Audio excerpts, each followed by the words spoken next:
இயேசுவே நன்றி. Hallelujah. Praise the Lord. Praise you, Jesus. Thank you, Jesus. இயேசுவே நன்றி. Hallelujah. Praise you, Jesus. Thank you, Jesus.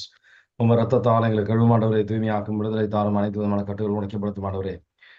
Bind and cast every unclean spirit, Father, in the mighty name of Jesus. We pray. Amen. இன்னைக்கு திருப்பாடல் 14வது அதிகாரத்துல இருக்கிறோம். திருப்பாடல் 14வது அதிகாரத்துல முட்டாள் அறிவெளியே அப்படின்ற ஒரு விஷயத்தை ஆண்டவர் வார்த்தையை பயன்படுத்துகின்றார். இந்த அறிவிலை அப்படின்னு சொன்னா 3 விதமாக, ஹெப்ரேய மொழியில 3 விதமாக அது சொல்லப்படுகின்றது. நபால் அப்படின்றவர் தாவீதை உதவி செய்ய மறுக்கின்றார். அந்த மாதிரி ஒரு நபராக கடவுள் இல்லை அப்படின்றது சிந்திக்கின்றவர்கள் நம் மத்தியில பல பேர் இருக்கிறாங்க. கடவுள் இல்லை என்று சிந்திக்காம கூட கடவுள் இல்லாத விதத்தில் வாழுகின்ற பல பேர் நம் மத்தியில் இருக்கின்றார். இந்த வார்த்தைகள் திருப்பாடல் 14வது அதிகாரத்துல 1வது வசனம் 2வது வசனம் நம்ம எப்படி தியானித்தாலும் ஆண்டவர் இன்னைக்கு முக்கியமான ஒரு விஷயத்தை சொல்லித்தர வருகின்றார். திருப்பாடல் 14ல 1வது வசனம் வாசிக்கிறீங்களா? கடவுள் இல்லை என அறிவிலிகள் தம் உள்ளத்தில் சொல்லிக் கொள்கின்றனர். அவர்கள் சீர்கெட்டு அருவருப்பான செயல்களில் ஈடுபடுகின்றனர். நல்லது செய்வார் எவருமே இல்லை. ஆமீன். ஆமீன். அது அறிவில்லாததுனால அவங்க கடவுள் இல்லை அப்படின்னு சிந்திக்கிறது கிடையாது. அவங்களுக்கு நல்ல அறிவெல்லாம் இருக்கும். இந்த ஆன்மீக விஷயத்துல ஆன்மீக ஒரு புரிதல் ஞானம் அவங்களுக்கு இல்லாததுதான் பிரச்சனை. இப்போ பாவியை ஏன் பாவியை கடவுளை அவங்களால கண்டுபிடிக்க முடியல. ஏன் இப்ப அதோட எதை ஒப்பிட்டு நம்ம பார்க்கலாம் அப்படின்னு சொன்னீங்கன்னா, ஒரு கிரிமினல் திருடுறவன் ஏன் போலீஸ்காரனை அவங்களால பார்க்க முடியல? ஏன்னா அவங்க போலீஸ்காரனை தேடி அவங்க செல்றது கிடையாது. அதே காரணம் தான் பாவி கடவுளை அவங்களால பார்க்க முடியல. ஏன்னா கடவுளை தேடி செல்கின்றவர்கள் அவங்க கிடையாது. அவங்க தேடுவது கிடையாது. நம்ம கடவுளை தேடுகின்றோம். அதனால கடவுளை நம்ம சந்திக்கின்றோம். கடவுள் நம்மளோடு உறவாடுகின்றார்.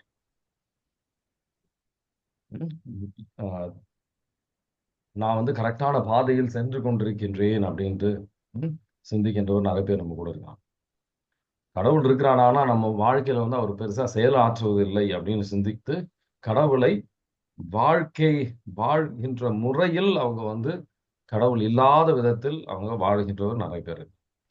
இப்ப இயேசு ஆண்டவர் அறிவிலி அப்படின்னு சொல்லி முட்டாள் அப்படின்னு சொல்லி அழைக்கின்ற யாரெல்லாம் அழைக்கின்றார் அப்படின்னு பார்ப்போம். லூக்கா நற்செய்தி 12வது அதிகாரம் அவரு 2-3 விதமான நபர்களை அவர் அந்த மாதிரி அழைக்கின்றார்.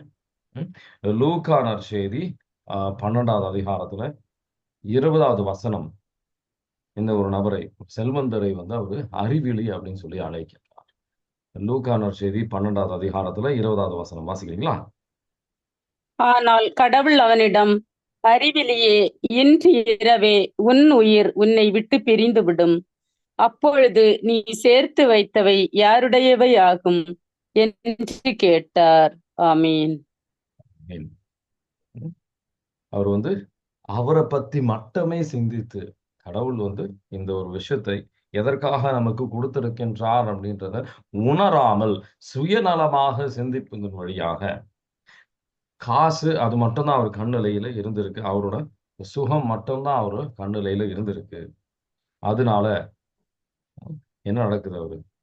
அவரு கடவுளுக்கு விண்ணகத்துக்கு அவர் செல்ல முடியாத ஒரு சூழ்நிலை. இறக்க போகின்றார். இறக்கும் போது இந்த விஷயத்த விண்ணகத்துக்கு கொண்டு செல்ல முடியாது.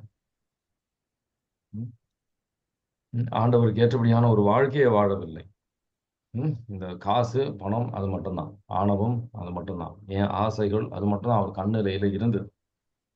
அதுவும் யாருக்கிட்ட இது ஒரு ஓமை. இந்த ஓமை யாருக்கிட்ட அவர் சொல்றாரு நல்லா கவனிச்சு பார்த்தீங்கன்னா, பெரிய பாவம் செய்கின்றவர்கள்லாம் அவர் சொல்லல. என் சகோதரர்கிட்ட இருந்து சொத்தை பிரிக்க சொல்லுங்க அப்படின்னு மட்டும்தான் அவர் கேட்கிறார். ஆனா எந்த நோக்கத்தினால கேட்டார் அப்படின்றத இயேசு ஆண்டவர் புரிஞ்சுக்கிட்டார். அவர் அந்த காசு மேல இருந்த ஆசையினால அவர் கேட்கிறார். லூக்கா நற்செய்தி 12வது அதிகாரம் 13ல இருந்து 15 வரைக்கும் வாசிக்கிறீங்களா? கூட்டத்திலிருந்த ஒருவர் இயேசுவிடம், போதகரே, சொத்தை என்னோடு பங்கிட்டுக் கொள்ளுமாறு என் சகோதரருக்கு சொல்லும் என்றார். அவர் அந்த ஆளை நோக்கி, என்னை உங்களுக்கு நடுவராகவோ பாகம் பிரிப்பவராகவோ அமர்த்தியவர் யார் என்று கேட்டார். பின்பு அவர் அவர்களை நோக்கி, எவ்வகை பேராசைக்கும் இடம் கொடாதவாறு எச்சரிக்கையாயிருங்கள்.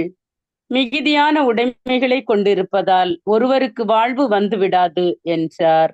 ஆமீன். ஆமீன். நல்லா தெளிவாக நீங்க இது வாசிக்கும்போது உங்களுக்கு புரியும். அவர் எதை பத்தி பேசிட்டு இருந்தார்? 12வது வசனத்தை பார்த்தீங்கன்னா, ஆவியானவரை பற்றி அவர் பேசிக்கிட்டு இருக்கார். ஆவியானவர் உங்களுக்கு சொல்லித் தருவார் அப்படின்ட்டு. இந்த ஆவியானவரை எப்படி பெறுவது அப்படின்றது கேட்கறதுக்கு பதிலாக அவர் மனசுல இப்ப என்ன போய்கிட்டு இருக்கு? இந்த சொத்து, ஆசை எனக்கு வேணும். அது மட்டும்தான் அவர் மனசுல போய்கிட்டு இருக்கு. அறிவிலியாக நம்ம இருக்கக்கூடாது. எதுக்கு நம்ம முன் ஒரு முக்கியத்துவத்தை நம்ம வாழ்க்கையில் கொடுத்திருக்கின்றோம்? ஆண்டவர் இன்னைக்கு சிந்திக்க அழைக்கின்றார். எதுக்கு நம்ம முக்கியத்துவத்தை கொடுத்திருக்கின்றோம்? ஆண்டவர் வார்த்தைக்காகவா? இல்ல ஆண்டவர் வாழுகின்ற விதத்தை நம்ம புரிஞ்சுக்கிட்டு அதுக்கு ஏற்றபடியாக நம்ம வாழ்ந்துகிட்டு இருக்கிறோமா? ஆண்டவர் சிந்திக்க அழைக்கின்றார். இது அறிவிலியாக நம்ம வாழ்ந்துகிட்டு இருக்கிறோமா? மத்தேயு 7வது அதிகாரத்துல 26வது வசனம் இன்னொரு விதமான ஒரு அறிவிலியை ஆண்டவர் ஒரு முட்டாளை ஆண்டவர் காட்டுகின்றார். மத்தேயு 7வது அதிகாரத்துல 26வது வசனம் வாசிக்கிறீங்களா? நான் சொல்லும் இந்த வார்த்தைகளை கேட்டு இவற்றின்படி செயல்படாத எவரும் மணல் மீது தம் வீட்டை கட்டிய அறிவிலிக்கு ஒப்பாவார். ஆமீன்.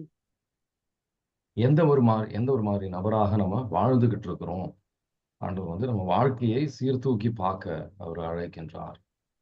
பல நேரத்துல நான் கரெக்டா தான் போய்கிட்டு இருக்கேன், நமக்குள்ள சிந்தனைகள் இருக்கும். ஆனா கடவுளை விட்டு நம்ம விலகி சென்று கொண்டிருக்கின்றோம், நமக்கு தெரியாம கூட வாழ்ந்துட்டு இருக்கலாம். ஆண்டவர் வார்த்தையை வாசித்தால் மட்டும் பத்தாது, நம்ம வாழ்க்கையில கடைபிடிக்கணும். எல்லா விஷயத்திலும் நம்ம இந்த விஷயம் கஷ்டமா இருக்கு, இந்த விஷயம் அப்படி இல்லை, எல்லா விஷயத்திலும் சில பேர் எப்படின்னா ஆவியானவர் பத்தி நிறைய கேட்பாங்க. கேட்டுட்டு அந்நிய பாஷை அப்படின்னா அது வேற சில பேருக்கு மட்டும்தான், நமக்கு கிடையாது. அதுக்கெல்லாம் முக்கியத்துவம் இல்லை. அந்நிய பாஷை எல்லாரும் பெறணும் அப்படின்னு சொல்லி விபிலியத்துல போட்டிருக்கு. ஆனா அதை பெறுவதற்கு ஒரு ஆர்வம் கிடையாது. யாரெல்லாம் என்னை விசுவசிக்கின்றார்களோ இந்த பேய்களை ஓட்டுவார்கள் அப்படின்னு வார்த்தையில போட்டிருக்கும். மார்க் நற்செய்தி 16, 18 எல்லாம் பாத்தீங்கன்னா அதுல போட்டிருக்கும். ஆனா அதெல்லாம் முக்கியம் இல்லை. அதற்கெல்லாம் அந்த அளவுக்கு ஆழமான ஒரு விசுவாசம் இல்லை. நம்ம வாழ்க்கையிலும் சரி, நம்ம கூட இருக்கிற விசுவாசம். ஆனா இந்த அவங்க இதயத்துல என்ன ஆசை இருக்கோ, அது என்ன நிறைவேறணும், அவங்க விண்ணப்பம் என்ன இருக்கோ அது நிறைவேறுதா, அது மட்டும் தான் நோக்கம் இல்லை. ஆண்டவர் வார்த்தையை வாசிக்கும் போது எல்லா விஷயங்களும் நம்ம வாழ்க்கையில கடைபிடிப்பதற்கான முயற்சிகள் எடுக்கணும். அந்நிய பாஷை வரும் அப்படின்றாரா ஆண்டவர்? நான் அந்நிய பாஷைக்காக ஜெபத்துல வைப்பேன்.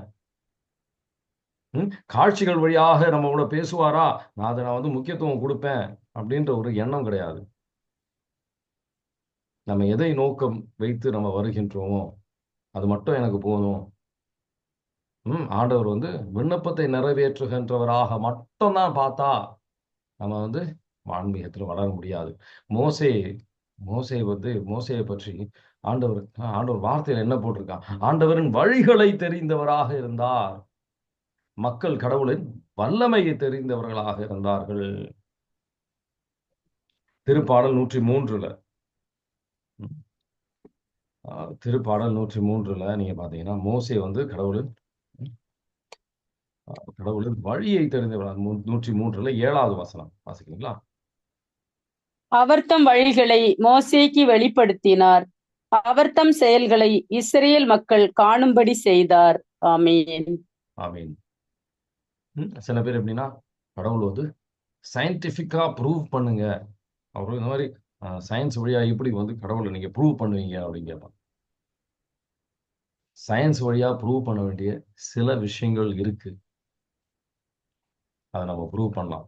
கிராவிட்டி இருக்கு, நம்ம ப்ரூவ் பண்ணலாம். சில விஷயங்கள் இந்த மாதிரி இருக்கு அப்படி. ஆனா இன்னைக்கு காலையில நான் வந்து ஒரு இடத்துக்கு போனேன் அப்படின்னு சொல்றதுக்கு, அது நான் ஒரு இடத்துல இருந்தேன் அப்படின்னு ஒரு நபரை பற்றி ஆன ஒரு விஷயத்தை சொல்லும்போது, அதுக்கு ஒரு சாட்சிய குடுக்கலாம். என்னோட என் பையனும் இருந்தான். இல்ல என் மனைவியும் இருந்தாங்க அப்படின்னு சொல்லி, ஒரு சாட்சியை குடுக்கலாமே ஒழிய, சயின்டிஃபிக்கா நம்மளால ப்ரூவ் பண்ண முடியாது. சாட்சிகளை கொடுக்கலாம். அந்த மாதிரி தான் ஆண்டவர் வந்து உயிர்த்தெழுந்தார். அதுக்கு வந்து சாட்சிகள் விவிலியம் ஒரு சாட்சியாக இருக்குன்னு சொல்லி. அந்த காலகட்டத்தில் சில நபர்கள் வந்து அதை பார்த்தார்கள். 500க்கு மேற்பட்ட நபர்களுக்கு வந்து அவர் சாட்சியை கொடுத்திருக்கிறார். சாட்சிகள் வழியாக காட்ட வேண்டிய விஷயத்த நம்ம வந்து சில பேர் வந்து சயின்ஸ் வழியா புரிஞ்சுக்கணும்னு யோசிக்கிறோம். அப்படி இல்லை. நம்ம ஆண்டவரை இந்த மாதிரி புரிஞ்சுக்காக அறிவொளியாக விவிலியம் கருதுகின்றது. அதே இப்போ பரிசேயர்களை வந்து அறிவொளியாக ஆண்டவர் வந்து சொல்றார். மத்தேயு 23வது அதிகாரம் 17, 19 எடுத்து வாசிச்சு பார்த்தீங்கன்னா, ஏன்னா வெவ்வேறு விதமான விஷயங்களுக்கு ஆண்டவர் எதுக்கு முக்கியத்துவம் கொடுக்கணும்னு சொன்னாரோ அதுக்கு முக்கியத்துவம் கொடுக்கல. வெளித்தோற்றத்திற்கு மட்டும்தான் அவங்க வந்து வெளித்தோற்றத்துக்கு மட்டும்தான் அவங்க முக்கியத்துவம் கொடுத்துருந்தாங்க. மற்றவங்க என்ன பார்ப்பாங்க, மற்றவர்களுக்கு தான் அதிகமான முக்கியத்துவம், கடவுளுக்கு இல்லை.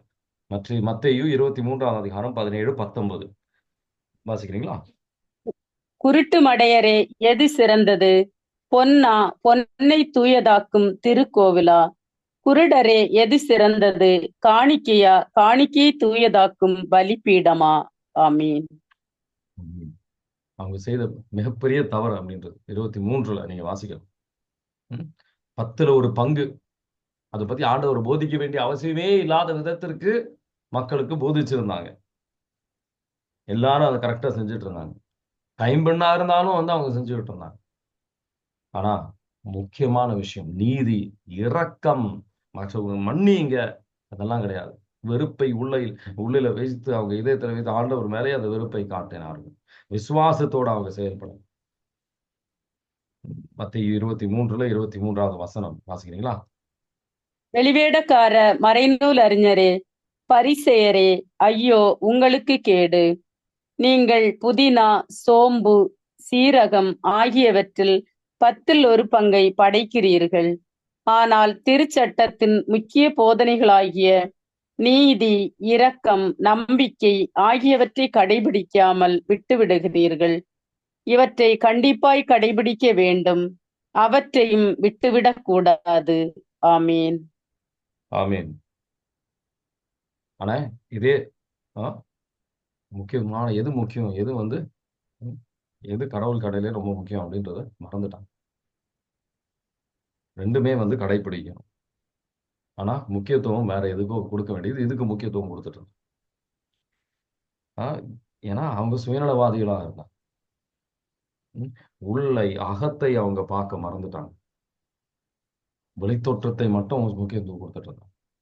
அது மாதிரி நம்ம இருக்கக்கூடாது. இன்னொரு விஷயம் நம்ம மனசுல வச்சுக்க வேண்டியது, அந்த மாதிரி நபர்களுக்கு ஆண்டவரை துதிக்க முடியாது. நம்ம உள்ளத்திலிருந்து துதி வராது. ஆண்டவரை துதிக்கணும்னு சொன்னா சில பேர்லாம் துதிக்க சொன்னா ஹalleluya சொல்ல சொன்னா ஹalleluya ஹalleluya ரொம்ப வாயிலிருந்து வார்த்தையே வராது வெளியே. சீராக்கின் புத்தகம் 15வது அதிகாரத்துல 9வது வசனம், ஆவியின் உதடில் அந்த துதி வராது அப்படின்னு போட்டு. சீராக்கின் புத்தகம் 15வது அதிகாரத்துல 9வது வசனம் வாசிக்கிறீங்களா? பாவிகளின் வாயிலிருந்து வரும் இறை புகழ்ச்சி தகாதது. அது ஆண்டவரிடம் இருந்து அவர்களுக்கு அருளப்படவில்லை. ஆமீன். ஆண்டவர் கிட்ட இருந்து ஆவியானவர் அருளணும் நமக்கு. சீடர்களையும் அறிவிலி என்று அழைத்தார் இயேசு ஆண்டவர். எந்த ஒரு சூழ்நிலையில்? லூக்கா நற்செய்தி 24வது அதிகாரத்துல 15வது வசனம். சீடர்களையும் இயேசு ஆண்டவரே வந்து அவர் அறிவிலி என்று அழைக்கின்றார். ஏன்னா அவங்களுக்கு முழுமையான ஒரு நிறைவான விசுவாசம் கிடையாது. முழுமையா நம்பிக்கை வைக்கல. லூக்கா நற்செய்தி 24ல 25 வாசிக்கிறீங்களா? இயேசு அவர்களை நோக்கி, அறிவிலிகளே, இறைவாக்கினர்கள் உரைத்த எல்லாவற்றையும் நம்ப இயலாத மந்த உள்ளத்தினரே. ஆமீன். ஆமீன். ஆண்டவர் வார்த்தையில் போட்டிருக்கின்றதா அது உறுதியாக நிறைவேறும் அப்படின்னு சொல்லி நம்பினதுனாலதான் மாதாமா பேறு பெற்றவள் அப்படின்னு சொல்லி அழைக்கப்படுகின்றார். அந்த மாதிரி விசுவசிக்கான்றவர்களை நம்ம வந்து அறிவெளி அப்படின்னு சொல்லி அழைக்கப்படுகின்றோம். நம்ம யாராக இருக்க போறோம்? ஆண்டவர் கேட்கிற கேள்வி இதுதான். யாராக இருக்க போறோம்? ஆண்டவர் எலிசபெத் அம்மாள் மாதாமாவை பார்த்து லூக்கா நற்செய்தியிலேயே தான் அவங்க என்ன சொல்றாங்க? ஆண்டவரின் வார்த்தையை விசுவசித்து அப்படின்ற மாதிரி சொல்றாங்க. அந்த மாதிரி நம்ம விசுவசிக்குவோமா? ஆண்டவர் வார்த்தையை வாசிக்கும் போது இது எனக்கு நடக்குமா? பல விதமான கேள்விகள் வந்து அதிகம். ஆண்டவர் வார்த்தையில விசுவாசத்தை விட அதிகமா பல விதமான கேள்விகள் தான் நம்ம இதயத்துல அதிகமா வச்சிருக்கோம்.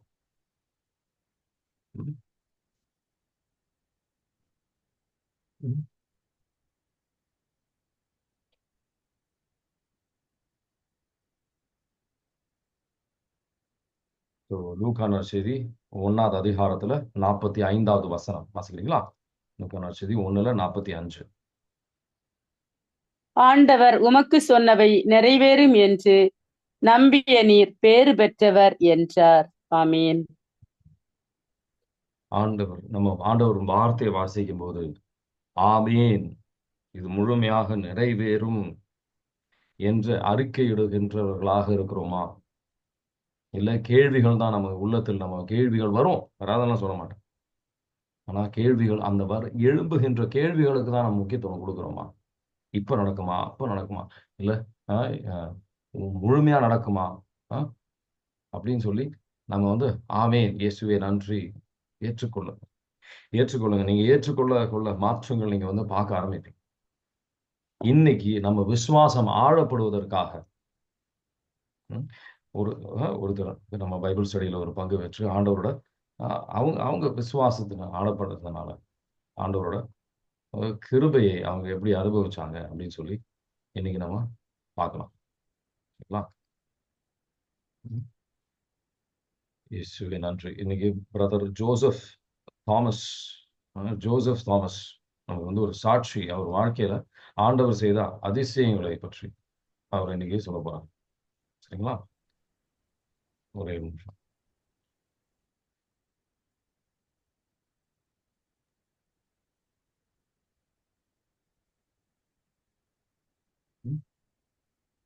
குட் ஈவினிங் பிரதர், கேக்குதுங்களா? கேக்குதுங்களா? குட் ஈவினிங் எல்லாருக்கும். Good evening. என் பேர் ஜோசப் தாமஸ். அடுத்த ஒரு 7-8 நிமிஷம் பெரிய மிராக்கிள் நடந்தது. ஷார்ட் டைம் 10 நிமிஷம் எடுத்துக்கலாம். சரிங்க பிரதர், தேங்க்யூ பிரதர். என் பேர் ஜோசப் தாமஸ். நான் என்ன பண்ணியிருக்கேன், குரோனாலஜி ஆஃப் ஈவெண்ட்ஸ், அதாவது டேட் வைஸ் என்னென்ன நடந்துன்னு போட்டிருக்கேன். சில இடத்துல சொன்னால் புரியாததுனால கொஞ்சம் ஸ்கெட்ச் மாதிரி போட்டிருக்கிறேன். 2022க்கு முன்னாடி வரைக்கும் நான் சர்ச்சுக்கெலாம் அவ்வளோ போனதில்லை, ப்ரேயர்ஃபுல்லாலாம் இருந்ததில்லை. அதுக்கு முன்னாடி தான் எனக்கு 2 வாட்டி வேலையும் போச்சு. கொரோனாக்கு ஒரு 6 மாதம் முன்னாடி. அப்புறம் திரும்ப செகண்ட் டைம் ஒரு ப்ராப்ளம் ஆச்சு. அந்த டைமில் தான் என் மிஸ்ஸஸ் அட்டன் பண்ணுறாங்க, நிர்மலா கவிதா. எங்கள் அம்மாவும் இருக்காங்க, ஃபிலமினா, அக்காவும் இருக்காங்க, ராணி. 3 பேர் அட்டன் பண்ணிட்டு இருக்காங்க. அப்போ தான் புஷ்பா சிஸ்டர்னு பாண்டிச்சேரியில் இருக்காங்க, அவங்க மூலமாக நிர்மலா கவிதா சேர்த்து விட்டதுனால அப்போ பிரதர் ரன் பண்ணிட்டு இருந்த குரூப் பேர் Tamil Nadu Bible study group. So 11th December join பண்ணேன். 27th December Ajay brother prayer பண்ணப்போ சொன்னார், இந்த மாதிரி உங்களுக்கு ஒரு கால் இருக்குது, அழைத்துதல் இருக்குது, கண்டிப்பாக மேனேஜ்மெண்ட் ஜாப் கிடைக்கும்னு சொன்னார். அப்போ லிஜி பிரதரும் கூட இருந்தாங்க. ப்ரேயர் மீட்டிங் முடிகிறப்போ அவங்களும் அதே தான் சொன்னாங்க, கன்ஃபார்ம் பண்ணி இந்த மாதிரி நடக்கும்னு சொல்லி. டிசம்பர் எண்டில் சொன்னது, இடையில இன்டர்வியூஸ்லாம் நடந்தது. 13ஆம் மார்ச் ப்ரேயர் மீட்டிங் ஆரம்பிச்சது. 9 மணிக்கு ஆரம்பிச்சார் பிரதர். 9:01க்கு மெசேஜ் வந்தது. அதான் அந்த ஸ்க்ரீன்ஷாட்டில் சின்னதாக இருக்குது மெசேஜ், அதுதான். நான் அவருக்கு தேங்க்ஸ் மெசேஜ் போட்டது லெஃப்ட் சைடில் இருக்குது. 9:01க்கு மெசேஜ் வந்தது. இப்போ 2023லேருந்து ஒரு 7-8 வருஷமாக முன்னாடி சங்கடப்பட்டு இருந்தேன். மெயினாக கேஸ்ட்ரோ ப்ராப்ளம், வயிறு ப்ராப்ளம், மூச்சு விடுற இடத்துல ஒரு டியூமர் ஒன்று, காலையில் டியூமர்னு வரிசையாக ஒரு 3-4 சர்ஜரி பேக் டு பேக் நடந்தது. அந்த 28th May 2023 4வது லைனில் எழுதியிருக்குது என்னன்னா, லெஃப்டில் நான் பிரதருக்கு எழுதினது, சென்டரில் வந்து கொலனோஸ்கோபி ரிப்போர்ட், என்னோட லார்ஜ் இன்டெஸ்டைனில், இந்த பெரிய குடல்னு சொல்லுவோம் இல்லையா, அங்கே நிறைய அல்சர். அது என்ன ரூட் காசுன்னு தெரியாமலே ஒரு 6-7 வருஷம் என்னென்னமோ பேசிட்டு இருந்தாங்க டாக்டர்ஸ். ஃபைனலாக கேல் பிளாடரும் எடுத்துட்டாங்க. அது எடுத்து எனக்கு யூஸ் இல்லை, திரும்பவும் ப்ராப்ளமாக தான் இருந்தது. யூஸ்வலாக எல்லாரும் கழிப்போம். எனக்கு வந்து மியூக்கஸ்னு அந்த எச்சி மாதிரி நிறைய போய்கிட்டே இருக்கும். சிவியர் வெயிட் லாஸாக இருந்தது. அதனால இன்ஜெக்ஷன்ஸ் போட்டு மால் அப்சார்ப்ஷனை ஸ்டாப் பண்ணுறதுக்காக ஒரு 6 வருஷம் 7 வருஷம் அட்லீஸ்ட் 4.5 வருஷம் இன்ஜெக்ஷன் போட்டுட்டே இருந்தேன். வாரத்துக்கு 3 இன்ஜெக்ஷன் அந்த மாதிரி. அதனால லெஃப்ட் சைடு இருப்பிலையும் ரைட் சைடு இருப்பிலையும் பார்த்தா அந்த கடுகு தரையில தள்ளி விட்ட மாதிரி கட்டி கட்டியாக இருக்கும். அப்போ 28th மே பிரதர் அஜய் பிரதர் லிஜி பிரதரும் பாண்டிச்சேரி வந்திருந்தாங்க ஒரு ரெட்ரீட்டுக்கு. நாங்கள் ரெக்வெஸ்ட் பண்ணனால வீட்டுக்கு வந்தாங்க. வந்து ஏர்னஸ்டாக ப்ரேயர் பண்ணாங்க எனக்கு. அதில் நல்ல க்யூர் கிடச்சிது. அது விஷயமா தான் அவங்களுக்கு 28th நான் எழுதியிருந்தேன். அதுதான் அந்த இது. அதுக்கு அடுத்தது அடுத்த பிகெஸ்ட் மிராக்கிள் என்னன்னா லைஃப் சேவிங் மிராக்கிள். யூஸ்வலாக வேளாங்கண்ணிக்கு நடந்து போவேன் ஃப்ரெண்ட்ஸோட. இது இப்போ நடந்த 2010 நான் ஒரு படமாக வரைஞ்சிருக்கேன். என்னென்னா அந்த ரெட் கலர் டப்பாங்கிறது ஒரு ஒரு குடிசை வீடு. அங்கே மெஸ்ஸு நடத்துகிறாங்க. வயசான அம்மா இருந்தாங்க. நைட்டு ஒரு 10 மணிக்கு நானும் என் 2 இந்து ஃப்ரெண்ட்ஸும் நடந்து போனோம். அப்போ வழியில் 2 பேர் ஃப்ரெண்ட்ஸ் சேர்ந்துருந்தாங்க சென்னையிலேருந்து. அவன் பழக்கம் இல்லை, அப்போ தான் முதல்ல பார்த்தேன். அவங்க 2 பேர் வெளியில் இருந்தாங்க. என்னோட ஒரு இந்து ஃப்ரெண்டு வெளியில் இருந்தார். நானும் என்னோட இன்னொரு இந்து ஃப்ரெண்டும் உள்ளே படுத்து தூங்கிட்டு இருந்தோம். அந்த அம்மா சமைச்சு கொடுத்தாங்க, சாப்பிட்டு படுத்துருந்தோம். நைட்டு ஒரு 11:30க்கு யாரோ ஒரு பொண்ணு 17-18 வயசு இருக்கும், இன்னொரு பையன் 2 பேரும் அங்கே ஊரை விட்டு ஓடி போகிறாங்க. அப்போ அந்த சென்னை ஃப்ரெண்டு வந்து அவங்கள பிடிச்சி வச்சு இந்த மாதிரிலாம் பண்ணக்கூடாதுன்னு உட்கார வச்சு கம்பல் பண்ணி, ஊரில் பெரியவங்க வந்தால் தான் விடுவேன்னு சொல்லி வெளியில் அந்த பையனை உட்கார வச்சுட்டு உள்ளே அந்த பொண்ணை உட்கார வச்சுட்டாங்க. அந்த பொண்ணு படம் தான் ஸ்கீமேட்டிக்காக சும்மா புரியறதுக்காக வரைஞ்சிருக்கிறேன். அது கீழே நான் படுத்திருந்தேன். அந்த பொண்ணு காலுக்கிட்ட, என்கிட்ட அந்த இன்னொரு கூட நடந்து வந்தவர் படுத்திருந்தாரு. திடீர்னு காலங்காத்தால ஒரு 1:30 மணி இருக்கும். அந்த பொண்ணு அலறிச்சு, அப்பாப்பா எந்திரிங்க, கால் கிட்ட பாம்பு நிற்குதுன்னு சொல்லி. ஒரு 3-4 இன்ச்சு தான் இருக்கும். கட்டுவிரியன் ப்ளூவும் கிரே கலரும் ஒரு 2-2.5 அடி இருக்கும். இதில் அப்புறம் எந்திரிச்சிட்டோம், தூக்கி வாரி போட்டு 2 மணிக்கு எந்திரிச்சு நடக்க ஆரம்பிக்கலான்னு கிளம்பணும். அதுக்குள்ள அந்த ஊர் பெரியவங்க வந்தாங்க. 2 பசங்களையும் ஹேண்ட் ஓவர் பண்ணிட்டு கிளம்பிட்டோம். அதனால நான் இதில் என்ன சொல்ல வரேன்னா, வந்தது வந்து அந்த பொண்ணு இல்லை, இட்ஸ் மதர் மேரி. அடுத்த பேஜ் பிரதர். இப்போ அடுத்தது நான் சொல்ல என்னன்னா ரோடு ஆக்சிடென்ட் ரிலேட்டட் மிராக்கிள் ஒன்று. இது இப்போ ரீசெண்டாக நடந்தது. 8ஆம் தேதி February நானும் மிஸ்ஸஸும் காரில் போயிட்டு இருந்தோம். சும்மா எகைன் படம் வரைஞ்சிருக்கேன் புரியுறதுக்காக. க்ரீன் கலர் வந்து நாங்கள் ஓட்டிட்டு போன காரு, நான் ஓட்டிட்டு போயிட்டு இருந்தேன். வலது பக்கம் அந்த ஆஷ் கலரில் வந்து இன்னொரு கார் போயிட்டு இருந்தது. லெஃப்டில் ஒரு பைக்கு. கடலூரில் டபுள் லைன் ரோடு. அது லெஃப்டில் இடம் இருந்ததுனால நான் பைக்குக்கும் வலது பக்கம் இருந்த காருக்கு இடையில ஓவர்டேக் பண்ணி போயிட்டு இருந்தேன். எதிர்பார்க்காத விதமாக வலது பக்கம் இருந்த காரை லெஃப்டில் வருது, இடது பக்கம் இருந்த பைக் வந்து வலது பக்கம் பார்த்து வருது. இது கண்ண மூடி திறக்கக்குள்ள என்னமோ நடக்க போகுதுன்னு நினச்சி என்ன நடந்ததுன்னு எனக்கு தெரியாது. ஆனால் ஸ்டியரிங்கை யாரோ லெஃப்டில் கட் பண்ணி ரைட்டில் வாங்கி போனது மாதிரி ஒரு செகண்டை விட கம்மியாக, ஒரு பீக்கோ செகண்டுன்னு வைங்களேன், அதுக்குள்ளே வண்டி ஒரு மாதிரி அட்ஜஸ்ட் பண்ணி போயிடுச்சு. டக்குன்னு லேசாக ஒரு சத்தம் மட்டும் கேட்டுச்சு. எதுவுமே அடிபடலை. பின்னாடி டெயில் லேம்பு பிளாஸ்டிக் மட்டும் கிராக் ஆயிருந்தது. அதுவும் எனக்கு வேளாங்கண்ணி போய் ரீச் ஆக விட்டு தான் தெரியும். அது அந்த மாதிரி ஹியூமன் பீயிங்கால யாராலையும் கண்ட்ரோல் பண்ண முடியாது. அந்த ஸ்பீடில் கரெக்டாக அந்த கேப்புக்குள்ளே கார் புகுந்து அடிபடாமல் வர்றதுக்கு. அதே மாதிரி ஒரு 100 மீட்டர் தள்ளி தான் கண்ணாடியில் திரும்பி பார்த்தேன்.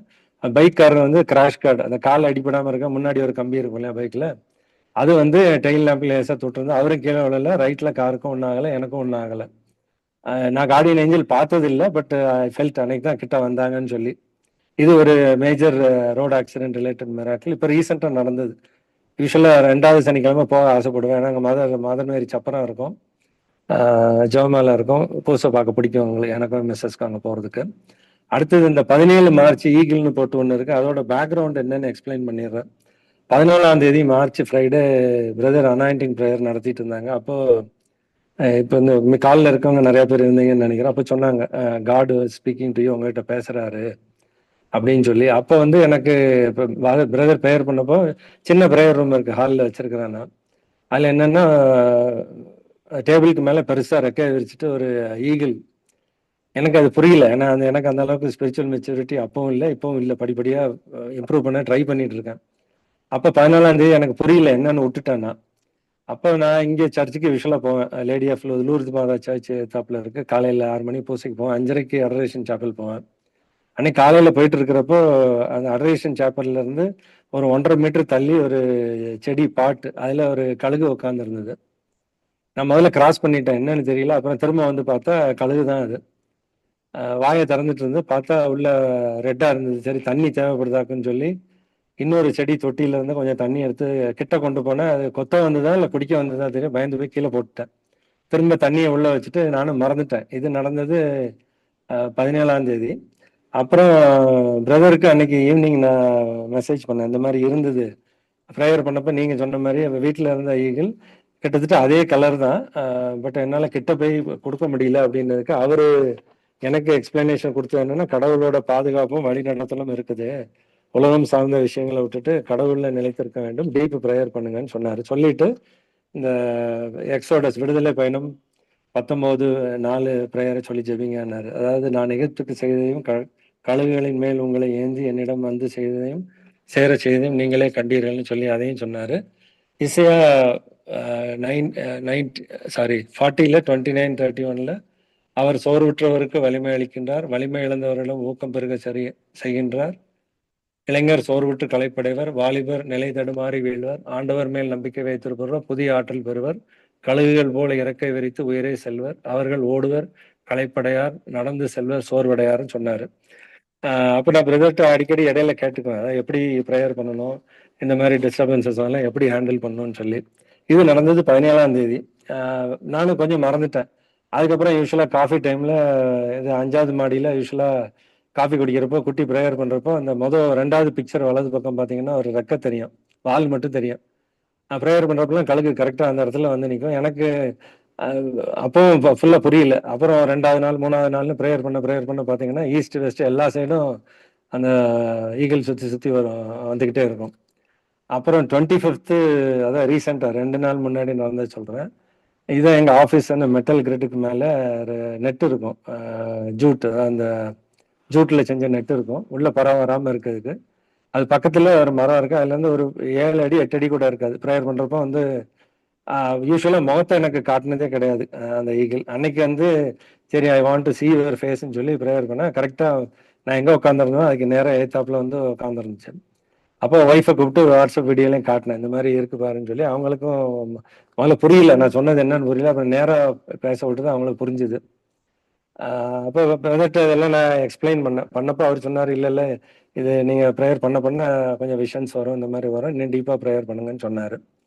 லெஃப்ட்ல கீழே பாட்டம்ல ரெட் கலர் பாக்ஸ்ல என்ன எழுதியிருக்கேன்னா, அதான் நான் ப்ரேயர் பண்ண ஆரம்பிச்ச டேட்ல இருந்து முந்தா நாள் வரைக்கும் டேட் ரஃபா பார்த்தா ஒரு 900 டேஸ். அதாவது நல்லா ப்ரேயர் பண்ண ஆரம்பிச்சு கன்வர்ஷன்ல இருந்து 900 டேஸ்லயே அன்கவுண்டபிள் பிளெஸிங்ஸ் கொடுத்துருக்கிறாரு. அதான் it's never too late to சேஞ்சுங்கிறத சொல்ல வரேன். ஏன்னா இன்னும் 3 நாள்ல நான் 57 முடிச்சு 58 வயசுக்கு போறேன். அதனால ஏஜ் வந்து ஒரு ஸ்பிரிச்சுவல் கைடன்ஸ்லயோ அந்த ஜேர்னியில போறதுக்கோ பிளாக்கேஜ் கிடையாதுன்னு சொல்ல வரேன். அதே மாதிரி அதோட ரிலேட்டடா நான் பார்த்து அனுபவிச்சு எனக்கு பிடிச்சது அவங்ககிட்ட ஷேர் பண்றதுக்காக சொல்றேன். அந்த எவ்ரியர் 12 பார்த்தீங்கன்னா, அதாவது இந்த நார்மல் லைஃப்ல இருந்து ஸ்பிரிச்சுவல் லைஃப்க்கு வர்றது கஷ்டம். ஏன்னா லாட் ஆஃப் சேஞ்சஸ் பண்ணணும். எப்படி யோசிக்கிறோம், எப்படி பேசுறோம், எப்படி பழகுறோம், ஆஃபீஸ்ல எப்படி இருக்கும், சொசைட்டில எப்படி இருக்கும், ஒவ்வொரு ஆங்கிள்லயா கரெக்ட் பண்ணாதான் அந்த மெச்சூரிட்டி கிடைக்கும். அதை தான் அந்த வசனம் சொல்லுது. என்னன்னா, இவ்வாறு திருத்தப்படுவது இப்போது மகிழ்ச்சிக்குரியதா இராமல் துயரத்துக்குரியதாகவே தோன்றும், ஆனால் பின்னர் இவ்வாறு பயிற்சி பெற்றவர்கள் அமைதியையும் நேர்மையான வாழ்வையும் பயனாக பெறுவர். அதை படிப்படியா ஏறுற மாதிரி தான் இருக்கணும். ஒரே நாள்லயோ 2 நாள்லயோ 3 நாள்லயோ வராது. அதை தான் நான் புரிஞ்சுக்கிட்டது இந்த ப்ரேயர் பண்ணி.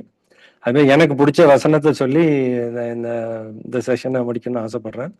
அது என்னன்னா, திருப்பாடல் 62:1 கடவுளின் செயலுக்காக நான் மௌனமாய் காத்திருக்கிறேன், எனக்கு மீட்பு கிடைப்பது அவரிடம் இருந்தே. இதுல முக்கியமானது சேஞ்ச் பாயிண்ட் வந்தது என்னன்னா, அந்த ஒபீடியன்ஸ் கூட்டணும், காட்ட ஃபுல்லா சரண்டர் பண்ணா ஆட்டோமேட்டிக்கலி சேஞ்சஸ் வரும். படிப்படியா கிராஜுவல் இம்ப்ரூவ்மெண்ட் வந்துகிட்டே இருக்கும். இது வந்து இன்ஃபைனிட்டி, எவ்வளோ டீப்பா வேணா போயிட்டே இருக்கலாங்கிறது தான் இது. நான் வந்து முதல் படியில தான் கால் எடுத்து வைக்கிறேன். The help of Ajay brother and his team's hand holding on me. Thank you, brother. Praise the Lord. Thank you, brother. Thank you. Praise the Lord. Thank you. Amen. Thank you. Amen. நல்லா ரோமியருக்கு எழுதிய திருமுகம் 4வது அதிகாரத்துல 21வது வசனம் ஆண்டவருக்கு இன்னைக்கு நமக்கு ஒரு வாக்குத்தத்தத்தை தருகின்றார். விசுவாசத்தை ஆழப்படுவதற்கு நமக்கு கிருபை தருகின்றார். நாளைக்கு அபிஷேக ஜெபத்திற்கு வரும்போது நல்லா ஆயத்தப்பட்டு முடிஞ்சா உங்களுக்கு உங்க சரீரத்துல பிரச்சனை ஒண்ணுன்னா ஒரு நல்ல நோம்போட வாங்க, ஆண்டவர் ஆசீர்வாதத்தை பெறுங்க. விசுவாசத்தில் ஆழப்படுங்க. ஆண்டவருக்கு மகிமை உண்டாவதாக. Okay, God bless you. Have a nice day. ரோமையர் எத்தனைங்க பிரதர்? 4:21 வாசிக்கிறீங்களா யாராவது? ரோமியர் தாம் 4:20. வாக்குத்தத்தத்தை கடவுள் செய்ய வல்லவர் என்பதை அவர் உறுதியாய் அறிந்திருந்தார். ஆமீன். Praise the Lord. ஆண்டவர் எப்படி ஜோசப் பிரதருக்கு செய்தாரோ அதை விட மிகுதியாகவே நமக்கு செய்ய, நமக்கு விசுவாசத்துக்கு ஏற்றபடியே நீ விசுவசிக்க தயாரா ஆண்டவர் கேட்கிற கேள்வி இது ஒன்றே தான், வேற ஒன்றும் இல்லை. இன்னும் வல்லமையாக நம்ம எல்லார் வாழ்க்கையிலும் ஜோசப் பிரதர் வாழ்க்கையிலும் செய்வார். God bless you. Have a nice day. Amen. Praise the Lord. Thank you, brother. Thank you, brother. Thank you all.